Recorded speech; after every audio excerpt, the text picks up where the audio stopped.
Well, election season continues with the busy September for our presidential elections. And to help us break it all down, there's so much to cover. We do want to bring in Notice political reporter Rese Gorman. Rese, good to see you. Good morning. Thank you for having me on. Of course. So let's start with the campaign trail now. We know it's Labor Day weekend and certainly a busy one. Trump was in Johnstown, Pennsylvania Friday, and Harris is going to be in Pennsylvania today. What is the focus and what does the rest of their Labor Day look like? Yeah, so the rest of Labor Day, Harris has a really busy Labor Day. She's starting the day in Detroit, going to Pittsburgh. Governor Walz will be in Virginia as well. And so they're going to really be kind of focusing here on Labor Day. President Joe Biden will also be joining Vice President Harris on the trail. It's kind of the first kind of joint event that they're going to be doing. I believe he will be joining her in Pittsburgh. And so they're really kind of focusing there right now on Pittsburgh, especially, I mean, as me and my colleague reported a couple of weeks ago, Pennsylvania is all the marbles right now and how both teams are really focusing in on Pennsylvania. You had Trump was there on Friday in Johnstown, PA. He did a rally there and got a pretty significant crowd. And I know about 2 weeks ago, it would span 5 days. They had 4 events in Pennsylvania, the Trump campaign. And so that's really kind of a huge focus for the campaigns right now is looking at Pennsylvania and really trying to win that state. We're just a week out now from the debate that's happening September 10th, also in Pennsylvania, and this is also on the heels of Special Counsel Jack Smith's adjustment of some of the charges when it comes to the election interference case. Where does all of this stand right now, and what is former President Donald Trump saying about it?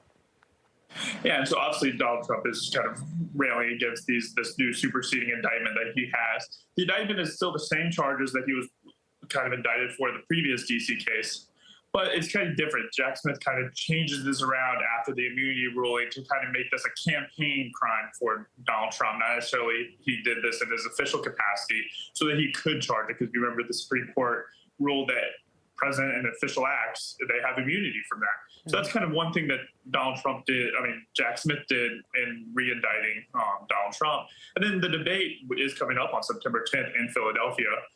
There are still, the Trump campaign has agreed to the rules that ABC kind of laid out for them, which would kind of include muted mics when the candidate's not speaking. That's something the Trump campaign wants. The Harris campaign is still fighting to get the mics unmuted just for the duration of the debate. They have not yet agreed to the rules. And it's kind of just looking to see what ABC does. It seems unlikely that ABC is going to change these rules right now, but that is something that they are trying to change for their candidate. Yeah, I know it appeared to be a little bit of a debate over how the debate is going to go, but hey, they've finally come to a consensus on what these rules will look like. Polling numbers right now, I know a lot of eyes are being kept on those, especially given Labor Day and us inching closer to Election Day. What are they looking like right now? And what do you think, I guess, one big major point for the both of them that they'll really have to drive home to win more supporters when it comes to September 10th? 100%.